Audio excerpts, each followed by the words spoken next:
दोस्तों नमस्कार। मैं डॉक्टर आरसी शर्मा डिजायर यूनिवर्सिटी से हॉट नॉज इंडिया टीवी और डिवाइन मोश के सभी व्यूअर्स का अभिनंदन करता हूं। हमारी जो ज्योतिष का प्रोग्राम रोज 3 बजे लाइव आ रहा है मेरी तरफ से। ये हमारा प्रोग्राम जो हमारी पहली यूनिवर्सिटी की किताब है ज्योतिष दिवाकर, उसके एपिसोड चल रहे हैं। आज उस किताब का आज लास्ट एपिसोड है आपके पास। उसके बाद सेकंड कोर्स हमारा ज्योतिष मार्तंड, जिसमें हमारी कुंडलियां कैसे बनती हैं, कैसे उनको प्रोफेशनली हम एनालिसिस करते हैं, ये पूरा कंप्लीट कोर्स है जो हमारा कल से जो सेकंड कोर्स है ज्योतिष दिवाकर उसका स्टार्ट करेंगे। आज ज्योतिष दिवाकर जो हमारी पहली बुक चल रही है उसका लास्ट एपिसोड हम आज दे रहे हैं, जिसका नाम है आज के टॉपिक का गोचर। गोचर क्या चीज होती है? इसे एस्ट्रोलॉजी की भाषा में ट्रांजिट ऑफ प्लैनेट कहते हैं। गोचर के लिए हमें 3 चीजों की आवश्यकता होती है कि पुराने जमाने में ये गोचर कैसे लगाया जाता था, मॉडर्न जमाने में ये गोचर कैसे लगाएंगे, और कैसे ग्रह हमारे गोचर के अफेक्ट करते हैं, और कैसे हमने प्रिडिक्शन में गोचर का रोल होता है। ये सभी चीजें हम आज के एपिसोड में आपको बताएंगे। सबसे पहले गोचर कैसे लगाना है। आपने पहले जमाने में गोचर लगन कुंडली पर भी लगाया जाता था, चंद्र कुंडली पर भी लगाया जाता था, नेम कुंडली पर भी लगाया जाता था। कुछ कहते थे कि मन ज्यादा भोगता है, कुछ कहते थे शरीर ज्यादा भोगता है। लेकिन रेगुलर रिसर्च के बाद जो निष्कर्ष निकला है कि हमारा जो शरीर है सबसे अधिक भोगता है, इसलिए हमने मॉडर्न एस्ट्रोलॉजी में जो गोचर है वो लगन कुंडली पे ही लगाना है। इसका क्या मतलब है कि जो आपका D1 चार्ट जो कुंडली बनी हुई है उसके ऊपर जो पहला डिजिट आता है तो उसको लगन कहते हैं। जो जन्म कुंडली के अंदर जो परमानेंट ग्रह पड़े हैं उनको उठाकर हम गोचर में जो ग्रह चल रहे हैं उनको भर लेते हैं, उसको हम गोचर कुंडली कहते हैं। और गोचर कुंडली के लिए हमें 3 चीजों का होना जरूरी होता है। एक तो आपको आपका D1 चार्ट चाहिए होता है, दूसरा दिशा सिस्टम की जरूरत होती है, तीसरा है गोचर में जो ग्रह है किन किन राशियों पे चल रहे हैं। गोचर में हम सब जो इंटेलिजेंट एस्ट्रोलॉजर है 7 से 9 के 9 ग्रहों को ही स्टडी करते हैं। पर कुछ ग्रह ऐसे हैं जो फास्ट ग्रह हैं उनके ऊपर हम अधिक ध्यान नहीं देते। जितने स्लो मूविंग प्लैनेट होते हैं उनके ऊपर ही गोचर लगाना चाहिए। सबसे जो स्लो प्लैनेट है हमारा शनि है, जो 2.5 साल एक राशि से दूसरी राशि में चलता है, उसको हम सबसे ऊपर शनि पर ध्यान देंगे। उसके बाद प्लैनेट राहु और केतु आते हैं जो हमारी कुंडली में 1.5 साल एक राशि में ट्रांजिट करते हैं, इसलिए उससे छोटे जो ग्रह राहु केतु होते हैं। उसके बाद तीसरा जो ग्रह है हमारा गुरु होता है, जो हमारी कुंडली में 1 साल एक राशि में रहता है, इसलिए हम उनको 2.5 साल 1.5 साल और 1 साल वाले ग्रह को हम स्लो मूविंग प्लैनेट बोलेंगे। उसके आगे के जो प्लैनेट है जैसे मंगल है 45 डेज चलता है, तो कई बार जातक हमारे पास जब आता है 10-15 दिन निकले होते हैं तो एक आध हफ्ता उपाय के लिए लगा लेता है। इसके लिए हम मंगल को कंसिडर गोचर में इतना अधिक नहीं करते। लेकिन उसके बाद महीने वाले प्लैनेट आते हैं सूरज शुक्र बुध, और ये प्लैनेट जो है जिनका रोल भी महीने के कारण इतना अधिक महत्व नहीं रखता। उसके बाद सबसे जो फास्ट प्लैनेट है हमारा चंद्र है, जो 2.5 दिन के बाद राशि परिवर्तन कर लेता है।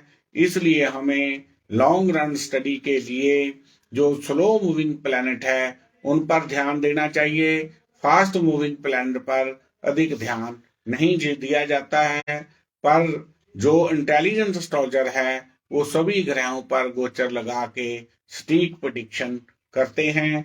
इसलिए मैंने आपको इम्पोर्टेंस बता दी कि जो ग्रह हमारी कुंडली में लंबा चलेगा वो हमारे ऊपर लंबा इफेक्ट देता है। जो प्लैनेट कुंडली में शॉर्ट चलता है वो हमें शॉर्ट इफेक्ट देता है। इसलिए गोचर कुंडली में सबसे पहले आप अपने लगन के मुताबिक चार्ट बना लें और उसके अंदर डिजिट भर के आप जो है शनि है जो 11 नंबर राशि में चल रहा है, जो रेट्रोग्रेड होने से 10-11 के ऊपर इफेक्ट दे रहा है। राहु जो कुंडली में 1 नंबर में चल रहा है, केतु जो है कुंडली में 7 नंबर पे चल रहा है, और गुरु है जो 12 नंबर पे चल रहा है, 12 नंबर राशि में चल रहा है। इसलिए सभी गोचर के ग्रहों का क्या खेल होता है वो आज जानिए। शनि जहां बैठेगा, जहां दृष्टि मारेगा, उसको स्लोनेस देगा। स्लोनेस का भाव है, आपने देखना है कि कुंडली के किन घरों को स्लोनेस की जरूरत है, किन घरों को फास्ट की जरूरत है। जैसे हमारे मृत्यु हो उस पर, रोग स्थान पर, खर्च स्थान पर शनि दृष्टि मारेगा तो इनका घटना अच्छा चीज है। पैसे वाले घर पर दृष्टि मारेगा तो ये नेगेटिव है। इसलिए शनि, गोचर के शनि का काम है, शनि की दृष्टियां 3, 7, 10 होती हैं जो मैंने पहले बताई हुई हैं। जहां शनि प्लेस होगा और उस घर को स्लोनेस देगा, और जहां 3 दृष्टियां तीसरे घर, 7वें घर, 10वें घर पर दृष्टि मारेगा तो उन घरों को स्लोनेस देता है। इसी तरह राहु जहां बैठता है, जहां दृष्टि मारता है, उन घरों को बढ़ाता है और कंफ्यूजन देता है। राहु की 5, 7, 9 दृष्टि होती हैं। हर लगन के मुताबिक जहां ग्रह की प्लेसमेंट है, आपने राहु को 1 नंबर में लिख के उसकी दृष्टियां एंटी क्लॉकवाइज मार के जिन घरों के ऊपर उनकी दृष्टियां आएंगी उसका इफेक्ट उस जैसा उन घरों को वो कंफ्यूजन देगा और बढ़ाएगा चीजों को। और तीसरा ग्रह है हमारा केतु। केतु का काम होता है, जहां बैठता है, जहां दृष्टि मारता है, उन घरों को की तरफ हमारी तड़फ को बढ़ाता है और कंफ्यूजन देता है और बॉडी पेन्स देता है। जो हमने बॉडी पार्ट का चार्ट आपको 8 चार्टों में से कराया है, बॉडी पार्ट्स उन घरों के ऊपर ये पेन देगा और उन लस्टफुल घरों के प्रति बनाता है। चौथा प्लैनेट जो हमारा गुरु होता है, जिस घर में गोचर का गुरु बैठेगा उस घर का नाश करता है, और जिन घरों पर दृष्टि मारता है, राहु केतु शनि द्वारा दी गई नेगेटिविटी को 50% डाउन कर देता है। इसलिए जो मंगल को इसलिए लेना चाहिए क्योंकि सर्जरी के लिए हमारे 2 टूल्स होते हैं, मंगल और केतु। मंगल को ब्लड शेड कहा है एस्ट्रोलॉजी में, केतु को कैंची का काम किया गया है। इसलिए जिन जातकों की कुंडली की जन्म कुंडली में मंगल केतु इकट्ठे होंगे या मंगल केतु का दृष्टि संबंध बन रहा होगा, जब भी ये गोचर कुंडली में मंगल और केतु जिस घर में इकट्ठे होंगे या जिस घर पर मंगल केतु का दृष्टि संबंध करेगा, उस घर की जो हमारा उस घर से बॉडी पार्ट आएगा उस घर की सर्जरी करा देता है। इस तरह ये हमारा जो है गोचर काम करता है। इसलिए सर्जरी के लिए मंगल और केतु को भी देखना चाहिए। इसके आगे है कि गोचर में जो ग्रह है हमारे किस तरह आगे राशि परिवर्तन करके ये अपना इफेक्ट देते हैं अगली राशि का, जिसको ट्रांजिट भी कहा गया है। और ट्रांजिट जब किस घर में आता है, बदलने वाला होता है, वो कितने दिन पहले दूसरे घरों का इफेक्ट देने लग जाता है। इसमें मैंने 4 ग्रह ही मैंने बोला है कि आम तौर पर एस्ट्रोलॉजी में इफेक्ट देखने के लिए 4 ग्रहों को ही लिया जाता है। जैसे सबसे पहले मैंने शनि लिया था। शनि राशि परिवर्तन से पहले 6 महीने पहले अगली राशि का इफेक्ट देने लग जाता है, यानी अगले घर का इफेक्ट देने लग जाता है। इसी तरह राहु केतु जो होते हैं 3 महीने पहले अपना इफेक्ट देते हैं, और जो अपना होता है अपना गुरु, वो 2 महीने इफेक्ट पहले देता है। इस तरह ये जो हमारे स्लो मूविंग प्लैनेट है, इस तरह अपना राशि परिवर्तन से पहले अगले घरों का इफेक्ट देने लग जाते हैं। अब क्या है कि गोचर कुंडली क्यों इंपॉर्टेंट है, क्योंकि मैंने पिछले एपिसोड में आपको बताया था कि हमारी जन्म कुंडली से पता चलता है कि जो योग या जो ग्रहों की स्थिति है वो हमें इस जीवन में क्या फल प्रदान करने वाले हैं, शुभ फल प्रदान करने वाले हैं या नेगेटिव फल प्रदान करने वाले हैं, ये हमें पता चलता है जन्म कुंडली से D1 और D9 का एनालिसिस करके, क्योंकि D9 जो भाग्य कुंडली होती है उस ग्रह का रिजल्ट जो फाइनल माना जाता है। इसलिए ग्रहों का एनालिसिस करने के लिए D1 और D9 दोनों को एनालिसिस करना चाहिए। इस तरह हमें पता चलता है कि इस जीवन में हमें क्या प्राप्त होने वाला है। और हमारी महादिशा जो होती है वो 5 तरह की मैंने बताई है। महादिशा 10-20 सालों के बारे में बताती है, अंतर दिशा कुछ सालों के बताती है, प्रतंत्र दिशा कुछ महीनों के बारे में बताती है, सूक्ष्म दिशा जो है कुछ हफ्तों के बारे में बताती है, प्रारंभ दिशा है कुछ दिनों के बारे में बताती है। जब हमने किसी चीज का लॉन्ग टर्म डिसीजन लेना है तो पहली महादिशा, अंतर दिशा, प्रतंत्र दिशा को एनालिसिस करना चाहिए। जब किसी घर का स्टीक कोई आपका रिजल्ट देना हो, उसका फल देखने के लिए एस्ट्रोलॉजी को नीचे वाली जो 3 है, सूक्ष्म, प्राण और अंतर दिशा, तीनों का एनालिसिस करके प्रेडिक्शन बनानी चाहिए। इस तरह हमें जन्म कुंडली से जो जो डाटा हमें प्रेडिक्शन के लिए तैयार होता है वो D1 और D9 से 40% लेना है और दिशा सिस्टम से 30% लेना है, गोचर से 30% लेना है। इसलिए गोचर का रोल जो होता है हमारी एस्ट्रोलॉजी में 30% रोल गोचर का होता है।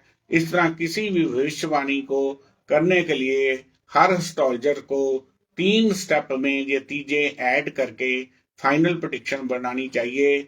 जैसे मैंने पहला स्टेप में बोला है D1 D9 से 40% लेनी है और दिशा सिस्टम से 40% लेनी है और गोचर से 30% लेनी है। तीनों का हम जोड़ करेंगे तो ये हमारा जो है 100% बन जाता है। इस तरह हम गोचर के ग्रहों को एनालिसिस करके हम सटीक भविष्यवाणी कर सकते हैं। अब आपको ये मशीनरी आपके पास जो डाटा तैयार हुआ है, इस डाटे को हमको यूज करके सेकंड सिलेबस हमने जो कल से स्टार्ट करना है उसमें प्रेडिक्शन के लिए इन डाटाज को यूज करेंगे। मुझे उम्मीद है कि आप इस डाटा को कलेक्ट करके इसको याद कर लिया होगा। यदि कोई कमी पेशी फिर भी है तो आप इस डाटा को, आपके पास कल के लिए 24 आवर्स का टाइम है।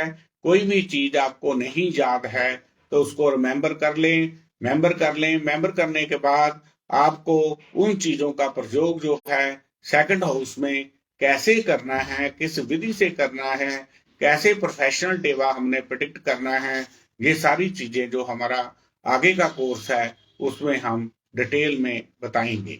इस तरह जो आज का जो हमारा सिलेबस है, जो हमारी पहली बुक ज्योतिष दिवाकर थी, उसके हमने ये सारा 10 एपिसोड में आज का सिलेबस हमने कंप्लीट किया है।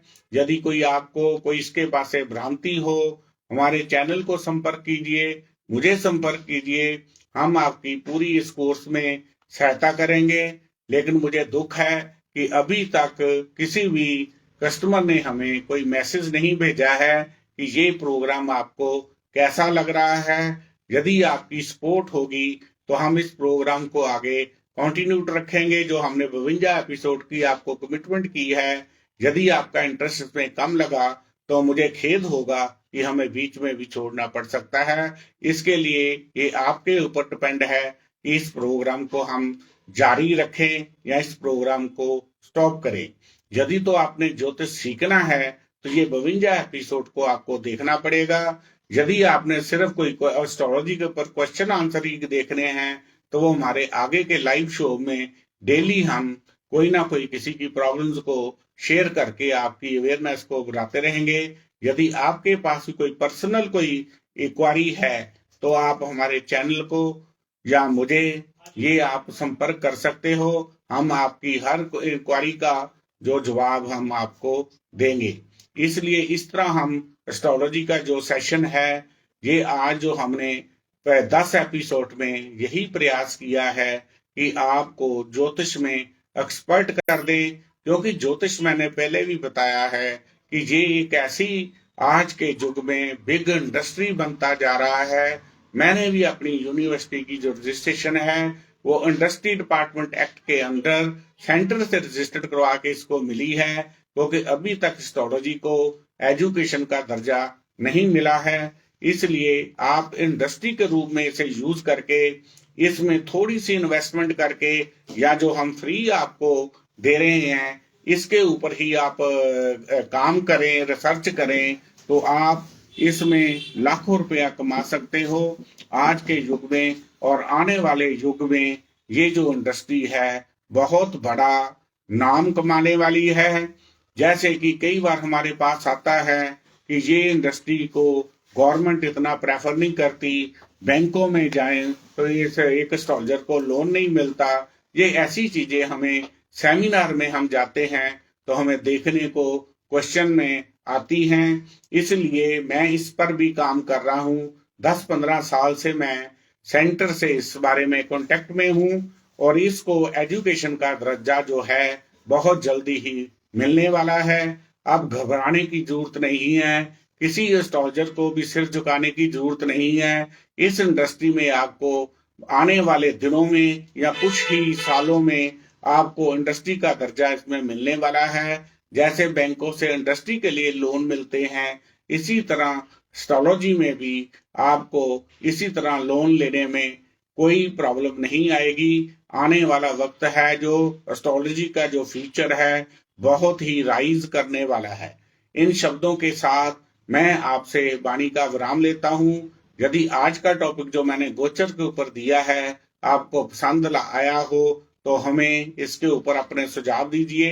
ये कोई कमी भी आपको लगी है तो उसके ऊपर भी आप टिप्पणी कर सकते हो, या कोई मेरा एस्ट्रोलॉजर भाई भी इस चीज को सुन रहा हो तो हमें कोई कमी पेशी है तो इसके ऊपर मार्गदर्शन कर सकते हैं। इसमें कोई बात नहीं है, क्योंकि एस्ट्रोलॉजी एक जो है कुएं की तरह सब्जेक्ट है, ये कभी भी कंप्लीट नहीं होता। जितना इसके ऊपर आप रिसर्च पे रिसर्च किए जाओगे उतना ही इसके ऊपर निखार आता है। इसलिए जो कहे कि हम एस्ट्रोलॉजी में बहुत फाइनल एजुकेशन ले चुके हैं, ये किसी भी चीज को आप स्टडी बार बार करेंगे उस चीज का जो अर्थ है वो चेंज होता जाता है। इसलिए आप इसके ऊपर पकड़ में जाने के लिए इसको बार बार इसकी स्टडी कीजिए और आपका तजर्बा जो है वो काम आएगा। आने वाले वक्त में ये एस्ट्रोलॉजी है जो मैंने पहले भी आपको बताया है कि बहुत बड़ा राइज करने वाला ये टॉपिक है।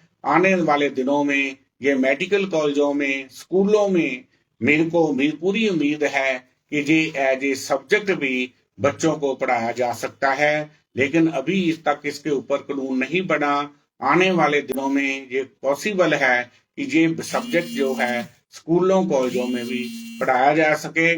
मुझे खुशी है कि इस एफर्ट्स में मैं एक में पास हो चुका हूँ। हमारा एक मेडिकल कॉलेज जो होशियारपुर में 23 में खुलने वाला है उसका हमारे साथ उनका अनुवाद हो चुका है। ये जो सब्जेक्ट है मेडिकल एस्ट्रोलॉजी के रूप में उन मेडिकल स्टूडेंट को हम हमारी टीम जाके पढ़ाएगी। इस तरह ये मैं आपको गुड न्यूज शेयर कर रहा हूँ और आने वाले दिनों में बहुत बड़ा स्टेप इसके ऊपर सर्च होने वाली है। ये मेरी बातें अच्छी लगी हो तो हमारे चैनल को सपोर्ट करें। मैं आपका दोस्त आरसी शर्मा, डिजायर यूनिवर्सिटी से। मेरे पर्सनल नंबर है 9780050013 9888222326। धन्यवाद। डॉक्टर आरसी शर्मा, डिजायर यूनिवर्सिटी, जलंधर।